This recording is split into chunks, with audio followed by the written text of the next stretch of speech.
Ito po ang Lubayat, Quezon.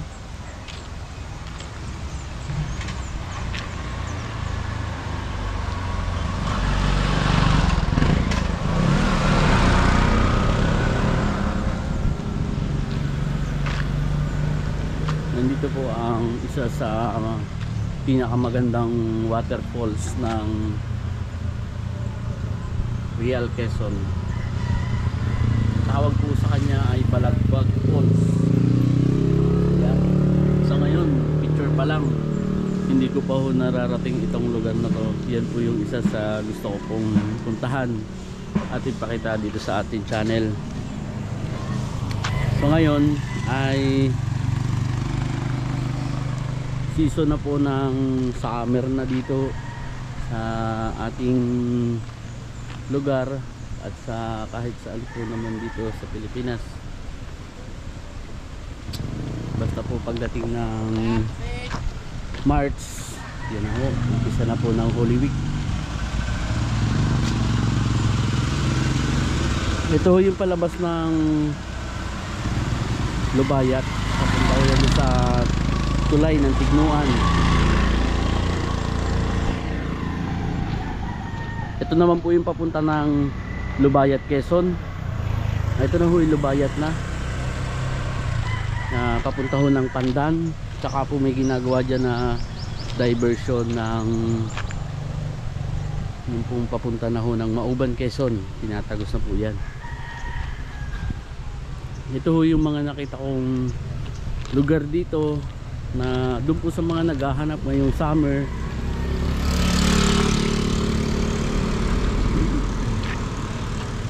Gusto ko hong mapuntahan ay itong Balagbag Falls, pero sa ngayon dahil kasama po namin ang mga kids, hindi pwedeng akyatin to. Hindi ko po alam kung gaano kalayo eh. Kaya ho dito ho kami nakapag check in sa dito ho sa isang beach.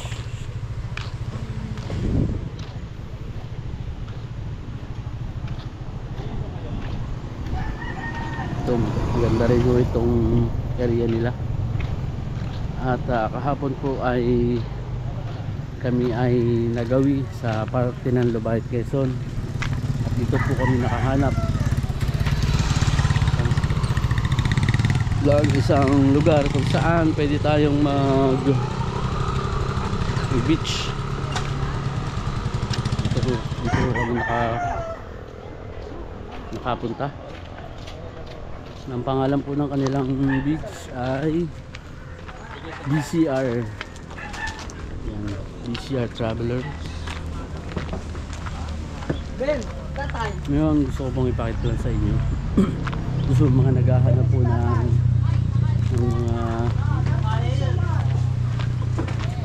mga pupuntahan ngayong summer. Yung mga rate po ng kanilang rooms, ito po binibigay nila ng 2,000 pesos taas baba. So 24 hours na po yun, mag-check po kayo. Yun naman pong mga tipi house for 2 person lang, ano siya, pandalawahan lang, 1,300 po ang bayad.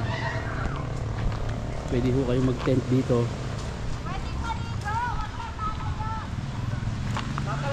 So, maganda ho dito, pwede kayo mag-relax dito sa duyan. Meron din pong yan.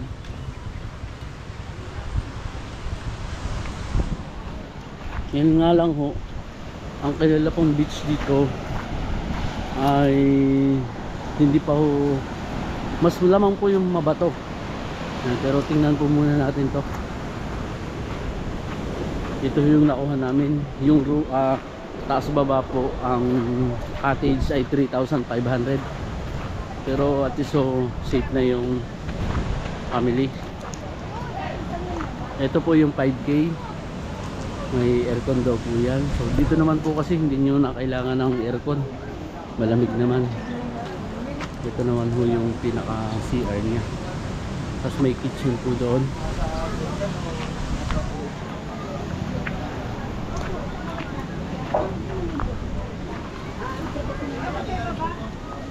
Ito po yung...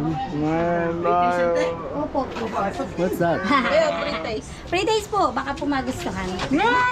Tapos hindi kayo bibili. Ah, Sige ano lang, kayo? tamulat na ano. 200 din ma'am, pares lang. Bumili Sige ka. nga, pabili ako ng isa. Tag-isa po. Mamaya na pag bago kami umuwi. Anong pangalan ni ma'am? Lot. Si Ma'am Lot. Ako di pa. Anong oras po? Ano ang salit ba? Bakit?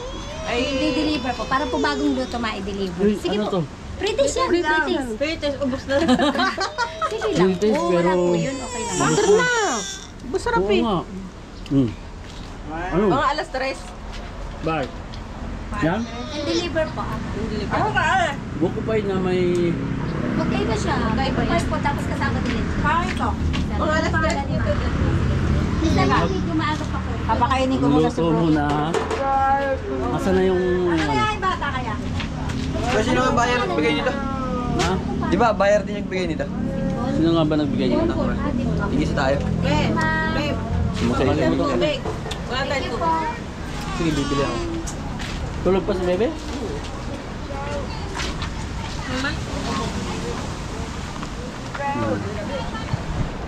Ito ho yung beach nila.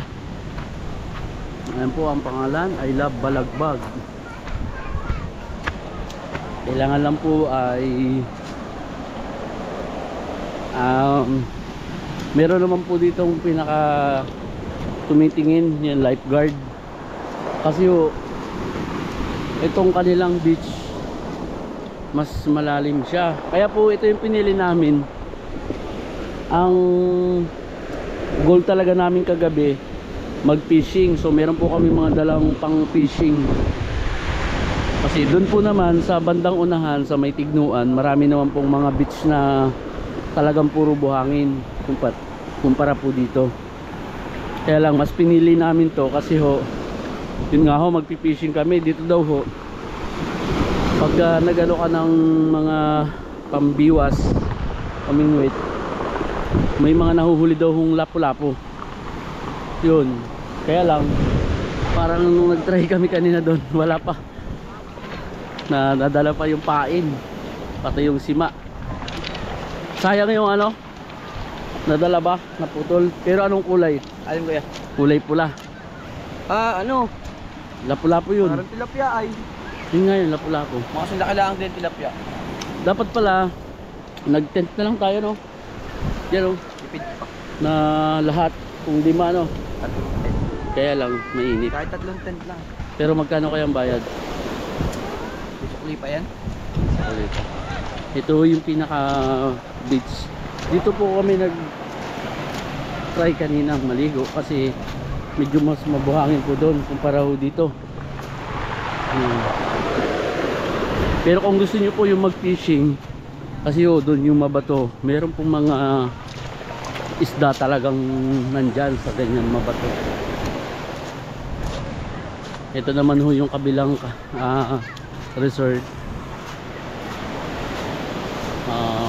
Okay din po sa kanila kasi may mga marami yung nyug. Kaya lang delikado po sa bata, baka kasi malaglag yung mga ano, yung mga bunga eh.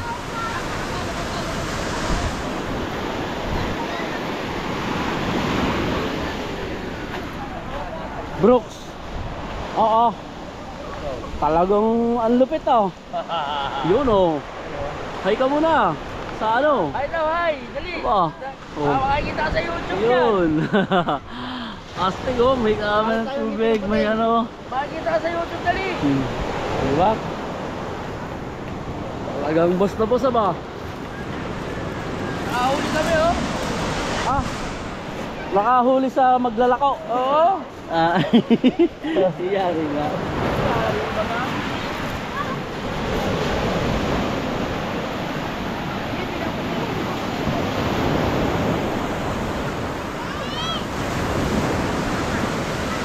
Doon mo mabato yung parang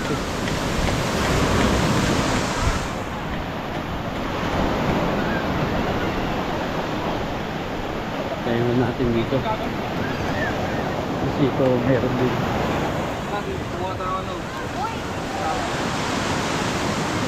meron pa rin pala dito.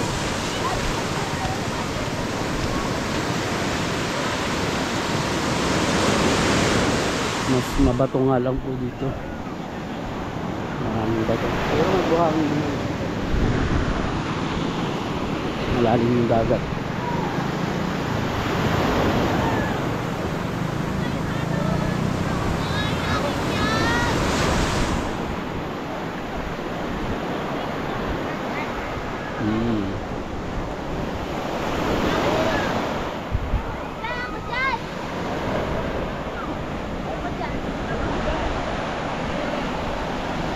So yun lang, yun po ang ito po ang dagat ng Lubayat, Quezon.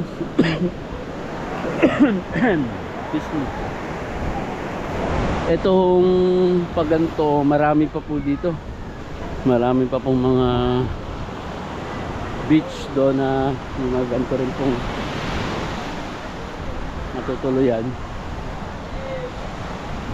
Andun po yung may mga nagsusurfing. Mas malakas po ang alon dito sa lugar na ito.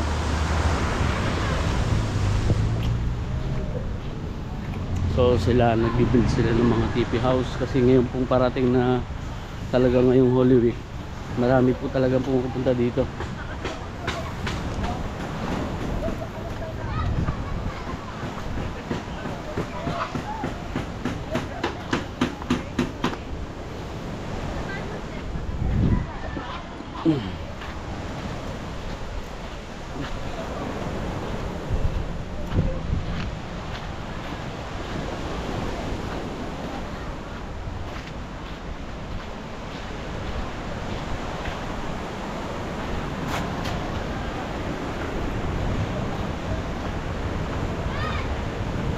Yun, yung mga dumating na ho. Iba-iba na ho ito.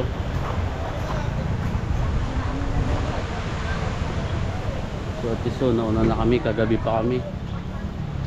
At ito ho, pwede kayong dumuyan.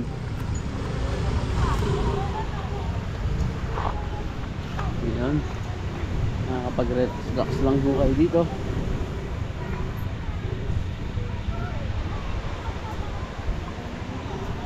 Tomorrow balik na naman sa work na pagbablog ng mga property.